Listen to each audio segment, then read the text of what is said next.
Hi dear student, स्वागत है आप लोग के आज के इस वीडियो में। देखिए, हम आप लोग के आज क्लास 10th का चैप्टर नंबर 12। देखिए, इस चैप्टर का नाम है वृत्तों से संबंधित क्षेत्रफल। इंग्लिश में बोले तो एरिया रिलेटेड टू सर्किल। तो देखिए, इस चैप्टर के बारे में पहले हम लोग इंट्रोडक्शन, इसका परिचय जान लेते हैं और फार्मूला समझ लेंगे, और फिर इस वीडियो में कुछ क्वेश्चन का सॉल्यूशन भी कराएंगे। और ये बोर्ड के दृष्टि से काफ़ी इम्पोर्टेंट चैप्टर है, तो आप लोग इस वीडियो को बिना स्किप किए हुए एंड तक देखिएगा और ध्यान से समझिएगा। चैप्टर को समझने के लिए सबसे पहले इंट्रोडक्शन समझना जरूरी होता है। तो देखिए, इसको समझेंगे हम लोग क्या होता है इसका इंट्रोडक्शन। तो देखिए, वृत्त का परिधि, सरकमफ्रेंस ऑफ ए सर्कल। तो देखिए, वृत्त का परिमाप ही सामान्यतः वृत्त का परिधि कहलाती है। वृत्त का परिमाप ही सामान्यतः वृत्त का परिधि कहलाता है, और यह वह दूरी है जो वृत्त के चारों ओर एक बार घूमने में तय की गई जाती है। देखिए, वृत्त का परिमाप ही वृत्त का परिधि होता है, और यह वह दूरी है जो वृत्त के चारों ओर एक चक्कर में तय की गई दूरी को वृत्त का परिधि या वृत्त का परिमाप कहते हैं। तो आशा है कि आप लोग का वृत्त का परिधि समझ में आ गया होगा। अब आगे चलते हैं। आगे कह रहा है, किसी वृत्त में परिधि एवं व्यास का अनुपात सदैव अचर होता है। यानी वृत्त का परिधि और व्यास का अनुपात जो होता है सदैव अचर, नियत, बदलता नहीं, यानी कांस्टेंट, स्थिर रहता। तो देखिए, इस अचर अनुपात को एक ग्रीक अक्षर पाई से सूचित किया जाता है, और इस अनुपात को एक ग्रीक अक्षर पाई से सूचित किया जाता है। देखिए, वृत्त का परिधि और वृत्त का व्यास के अनुपात को ग्रीक अक्षर पाई से सूचित किया जाता है। यानी वृत्त का परिधि बराबर हो जाएगा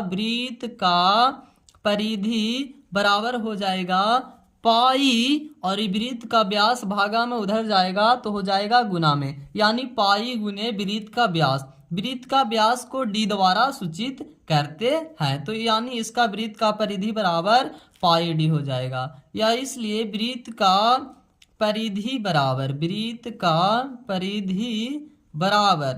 पाई डी, तो डी बराबर होता है 2r। जो त्रिज्या होता है व्यास का आधा होता है, यानी डी बराबर 2r, व्यास का दुगुना होता है त्रिज्या का 2 गुना होता है व्यास, सॉरी। तो यहाँ से देखिए, वृत्त का परिधि बराबर हो जाएगा 2πr। अब यहाँ से देखिए, इसका कुछ इम्पोर्टेंट फार्मूला समझ लेते हैं, जो कि जिससे चैप्टर बनाना हम लोग के आसान हो जाएगा। तो देखिए, सबसे पहला फार्मूला है वृत्त का परिधि। वृत्त का परिधि बराबर क्या होता है, तो 2πr या पाई डी। अगर व्यास के फॉर्म में कहेगा तो पाई डी, और त्रिज्या के फॉर्म में तो 2πr। अब नेक्स्ट फार्मूला है वृत्त का क्षेत्रफल। तो वृत्त का क्षेत्रफल बराबर पाई आर स्क्वायर होता है। अब देखिए, कह रहा अर्धवृत्त का परिमाप। अर्धवृत्त, ये देखिए अर्धवृत्त है और इसका परिमाप, यानी एक चक्कर में तय की गई दूरी को कहते हैं परिमाप। तो यहाँ से देखिए, ये हुआ एक चक्कर, यानी पाई आर, और यहाँ से 2 गो त्रिज्या हो जाएगा। देखिए, वृत्त का परिधि होता है 2πr, और इसको आधा करेंगे तो हो जाएगा पाई आर, और ये 2 गो त्रिज्या, तो यहाँ से 2r हो जाएगा। दोनों में r है, r कॉमन लेंगे तो r इंटू पाई प्लस 2 हो जाएगा। यानी अर्धवृत्त का परिमाप बराबर हो जाएगा r इंटू पाई प्लस 2। और अर्धवृत्त का क्षेत्रफल बराबर फार्मूला होता है पाई आर स्क्वायर बटा 2। वृत्त का क्षेत्रफल होता है पाई आर स्क्वायर, तो अर्धवृत्त का क्षेत्रफल हो जाएगा पाई आर स्क्वायर बाई 2। अब देखिए, नेक्स्ट है चतुर्थांश का क्षेत्रफल। यानी देखिए, वृत्त में 4 भाग होता है, तो यहाँ से चौथा भाग, इसका चौथा भाग बराबर फार्मूला होगा यानी वृत्त का चतुर्थांश बराबर, अगर इसका एक भाग अलग कर ले, अगर इसका केंद्र O है तो यहाँ से देखिए ये हो जाएगा एक चतुर्थांश। तो चतुर्थांश का परिधि बराबर फॉर्मूला होता है 1/2 इंटू पाई आर, और चतुर्थांश का क्षेत्रफल होता है पाई 1/4 इंटू पाई आर स्क्वायर, यानी वृत्त का क्षेत्रफल होता है पाई आर स्क्वायर, चतुर्थांश यानी वृत्त का चौथा भाग, तो पाई आर स्क्वायर को 4 से डिवाइड कर देंगे, यानी 1/4 इंटू पाई आर स्क्वायर हो जाएगा फॉर्मूला चतुर्थांश का क्षेत्रफल बराबर। चतुर्थांश का परिधि हो जाएगा 1/2 पाई आर। देखिए वृत्त का परिधि होता है 2 पाई आर, और यहाँ चतुर्थांश यानी चौथा भाग 2 दूना 4 हो जाएगा, यानी 1/2 पाई आर। अब देखिए त्रिज्यखंड, त्रिज्यखंड तो देखिए त्रिज्यखंड, त्रिज्यखंड किसे कहते हैं, तो देखिए वृत्त के 2 त्रिज्या और एक चाप की लंबाई को वृत्त का त्रिज्यखंड कहते हैं। तो देखिए त्रिज्यखंड का क्षेत्रफल बराबर फॉर्मूला हो जाएगा या लघु त्रिज्यखंड का क्षेत्रफल, त्रिज्यखंड का क्षेत्रफल क्या है या लघु त्रिज्यखंड का क्षेत्रफल, तो हो जाएगा θ/360 गुने पाई आर स्क्वायर, और दीर्घ त्रिज्यखंड का क्षेत्रफल होता है पाई आर स्क्वायर माइनस लघु त्रिज्यखंड का क्षेत्रफल। अगर देखिए यहाँ पे लघु त्रिज्यखंड का फॉर्मूला पुट करेंगे तो हो जाएगा 360 डिग्री माइनस थीटा और बटा में 360 डिग्री गुने पाई आर स्क्वायर, ये हो जाएगा दीर्घ त्रिज्यखंड का क्षेत्रफल। अगर पूछे कि चाप की लंबाई बराबर फॉर्मूला क्या होगा, चाप की लंबाई, तो चाप की लंबाई बराबर होता है θ/360 डिग्री गुने पाई आर स्क्वायर। नेक्स्ट वृत्तखंड, वृत्तखंड का क्षेत्रफल बराबर फॉर्मूला क्या होता है, यानी एक इसमें 2 त्रिज्या रहेगा और एक जीवा को मिलाने से जो बना बंद आकृति बनता है उसे वृत्तखंड कहते हैं। तो लघु वृत्तखंड का क्षेत्रफल बराबर फॉर्मूला होता है R square into pi θ/360 degree minus sine θ/2 into cos θ/2, और दीर्घ त्रिज्यखंड का क्षेत्रफल बराबर होता है पाई आर स्क्वायर माइनस लघु वृत्तखंड का क्षेत्रफल। तो यहाँ से देखिए पाई आर स्क्वायर माइनस यहाँ से लघु वृत्तखंड का क्षेत्रफल होता है R square into pi θ/360 degree minus sine θ into cos theta, या ये भी कह सकते हैं कि पाई आर स्क्वायर माइनस लघु वृत्तखंड का क्षेत्रफल, अगर पुट करेंगे तो ये हो जाएगा दीर्घ त्रिज्यखंड का क्षेत्रफल। यहाँ से आर स्क्वायर कॉमन भी ले सकते हैं, तो ये हो गया फॉर्मूला। अब देखिए कुछ ट्रायंगल से रिलेटेड फार्मूला की जानकारी हम लोग प्राप्त कर लेते हैं। देखिए समबाहु त्रिभुज का परिमाप, समबाहु त्रिभुज का परिमाप क्या है या त्रिभुज का परिमाप, तो त्रिभुज का परिमाप, त्रिभुज किसे कहते हैं, तो 3 भुजाओं से बंद आकृति को त्रिभुज कहते हैं, या 3 असंरेख बिंदुओं को मिलाने से जो आकृति बनता है उसे त्रिभुज कहते हैं। तो देखिए त्रिभुज का परिमाप बराबर फॉर्मूला होता है तीनों भुजाओं का योग, तो यानी समबाहु त्रिभुज का परिमाप बराबर हो जाएगा 3 गुने भुजा। समबाहु त्रिभुज किसे कहते हैं, तो वैसा त्रिभुज जिसका सभी भुजा आपस में समान हो, यानी तीनों भुजा की लंबाई बराबर होना चाहिए, उसे समबाहु त्रिभुज कहते हैं। तो समबाहु त्रिभुज का परिमाप बराबर 3 गुने भुजा, और समबाहु त्रिभुज का क्षेत्रफल बराबर होता है √3/4 गुने भुजा स्क्वायर। ये समबाहु त्रिभुज का परिमाप है। लेकिन अगर कहेगा त्रिभुज का परिमाप, तो तीनों भुजाओं का योग बराबर होता है त्रिभुज का क्षेत्रफल, और समबाहु त्रिभुज का शीर्षलंब यानी ऊंचाई बराबर क्या होता है, तो √3/2 गुने भुजा, एंड त्रिभुज का क्षेत्रफल बराबर होता है 1/2 गुने आधार गुने ऊंचाई, त्रिभुज का क्षेत्रफल बराबर। और त्रिभुज का अर्ध परिमाप बराबर क्या होता है, तो त्रिभुज का परिमाप बराबर होता है तीनों भुजाओं का योग, यानी a + b + c, और अगर अर्ध परिमाप कहेंगे तो बटा में 2, यानी त्रिभुज का अर्ध परिमाप बराबर हो जाएगा a + b + c बटा में 2। अब देखिए कुछ चतुर्भुज वाला फॉर्मूला समझ लेते हैं। चतुर्भुज में क्या होता है, तो वर्ग का परिमाप बराबर होता है 4 गुने भुजा, एंड वर्ग का क्षेत्रफल होता है भुजा गुने स्क्वायर, या अगर भुजा को a द्वारा सूचित करेंगे तो ए इसका ए स्क्वायर हो जाएगा, वर्ग का क्षेत्रफल बराबर फार्मूला, और वर्ग का विकर्ण बराबर होता है √2 गुने भुजा। अगर आयत की बात करें तो आयत किसे कहते हैं, तो जिसका सम्मुख भुजा की लंबाई समान हो उसे आयत कहते हैं। तो यहाँ से आयत का क्षेत्रफल बराबर फार्मूला होता है लंबाई गुने चौड़ाई, तथा आयत का परिमाप। तो आयत का परिमाप यानी एक चक्कर में तय की गई दूरी। तो यहाँ देखिए 2 गो लंबाई है, लंबाई का दूरी समान होता है, यानी लंबाई का समान दूरी का है, और चौड़ाई का भी लंबाई समान होगा। तो यहाँ से प्लस में 2 गो चौड़ाई, 2 कॉमन ले लेंगे तो 2 × L + B हो जाएगा। और आयत का विकर्ण बराबर होता है √L² + B²। तो देखिए अब चलते हैं एक्सरसाइज की ओर। एक्सरसाइज 12.1। तो इसमें पहला क्वेश्चन है, एक वृत्त का परिधि उसके व्यास से 16.8 सेंटीमीटर अधिक है, तो वृत्त की परिधि ज्ञात कीजिए। देखिए इसका सॉल्यूशन करेंगे।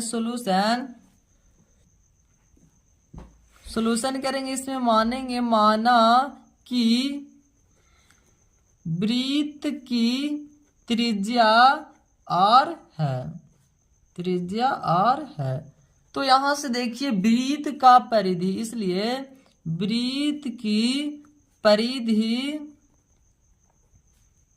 व्यास के 16.8 सेंटीमीटर अधिक है, यानी वृत्त का व्यास से अधिक है वृत्त का परिधि। तो वृत्त का परिधि माइनस 16.8 कीजिए, या वृत्त का व्यास प्लस 16.8 सेंटीमीटर, यानी वृत्त का व्यास से ज्यादा है, तो वृत्त का परिधि में से घटाएंगे। तो इधर प्लस वाला इधर आएगा, माइनस में या इधर रहने दीजिए, कोई दिक्कत नहीं है। तो यहाँ पे देखिए वृत्त का परिधि, इसका त्रिज्या माने है r, तो वृत्त का परिधि बराबर हो जाएगा 2πr, और व्यास बराबर होता है 2 × r। तो यहाँ से 2r + 16.8 सेंटीमीटर। यहाँ से देखिए 2 यहाँ से कॉमन ले लेंगे, 2πr = 2, तो यहाँ से हो जाएगा r + 8.4 सेंटीमीटर। 2 से 2 कैंसिल हो जाएगा। अब यहाँ से πr, प्लस में r इधर आएगा तो माइनस में r बराबर 8.4 सेंटीमीटर। r दोनों में है, r कॉमन ले लेंगे तो हो जाएगा π - 1 बराबर 8.4 सेंटीमीटर। यहाँ से देखिए r बराबर हो जाएगा पाई का मान 22/7 - 1 बराबर 8.4 सेंटीमीटर। यहाँ से एलसीएम लेंगे तो 7 1 का एलसीएम 7, तो 22 - 7 बराबर 8.4 सेंटीमीटर। अब यहाँ से देखिए r बराबर 8.4 गुने 7 भागा में उधर जाएगा गुना में, और 22 में से 17 घटेगा तो 15 ऊपर है, इधर आएगा तो हो जाएगा नीचे। अब देखिए यहाँ से अगर पॉइंट हटाएं तो बटा में आ जाएगा 10, यानी 10 गुने 15। अब काटेंगे तो 3 × 5 = 15 और 28 × 3 = 84, यानी r बराबर हो जाएगा 28 गुने 7 बटा 10 गुने 5, और 5 से काटेंगे तो 5 × 5 = 25 × 30, यानी 5.6। यहाँ से हो जाएगा r बराबर 6 से गुना करेंगे 7 × 6 = 42, और 7 × 5 = 35, 35 और 4 = 39, यहाँ से 39.2 बटा 10, इसलिए r बराबर हो जाएगा 10 से भागा देंगे तो 3.92 सेंटीमीटर त्रिज्या निकल जाएगा। तो इसलिए कह रहा है वृत्त का परिधि ज्ञात कीजिए। तो इसलिए वृत्त का परिधि बराबर फार्मूला होता है, वृत्त का परिधि बराबर होता है 2πr। तो 2 गुने पाई का मान होता है 22/7 गुने r, त्रिज्या है 3.92 सेंटीमीटर। तो यहाँ से देखिए इसको काटेंगे तो हो जाएगा 7,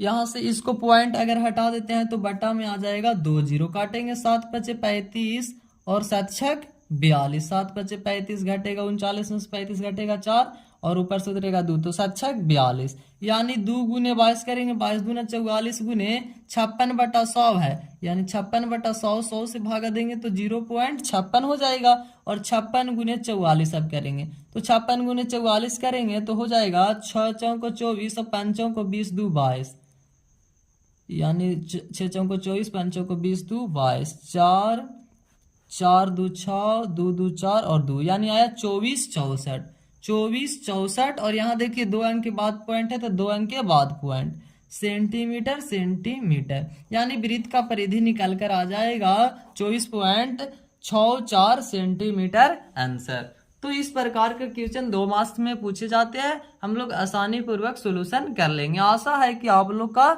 समझ में आ गया होगा।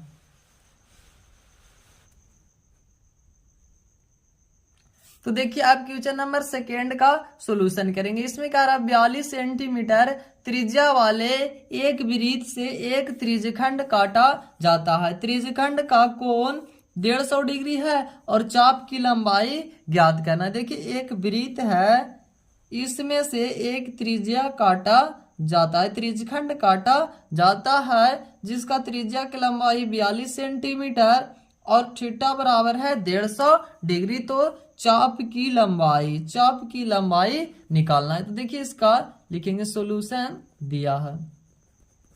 दिया है त्रिज्या r बराबर दिया है 42 सेंटीमीटर एंड कोण थीटा बराबर दिया है 150 डिग्री। तो इसलिए पूछ रहा है कि चाप की लंबाई निकालिए। तो चाप की लंबाई निकालेंगे तो चाप की लंबाई बराबर हो जाएगा θ/360 गुने 2πr। देखिए इस चैप्टर के इंट्रोडक्शन में जो फार्मूला लिखा है उसमें मिस्टेक हो गया, यहाँ पे 2πr की जगह 2 यहाँ पे नहीं लिखा है, मिस्टेक हो गया, तो आप लोग ध्यान में रखिएगा। यहाँ पे θ/360 गुने 2πr होगा चाप की लंबाई बराबर। तो थीटा का मान 150 डिग्री बटा 360, यहाँ से गुने 2 गुने 22/7 पाई का मान और त्रिज्या 42 सेंटीमीटर। काटेंगे तो 7 छक 42 और 6 छक 36, यानी आ जाएगा 60, 1 0 से 1 0, 2 तिहाई 6, 3 पचे 15, तो यहाँ बचा 5 और गुने 22 सेंटीमीटर, 22 पचे हो जाएगा 72 से 110 सेंटीमीटर हमारा हो जाएगा आंसर, चाप की लंबाई निकल जाएगा।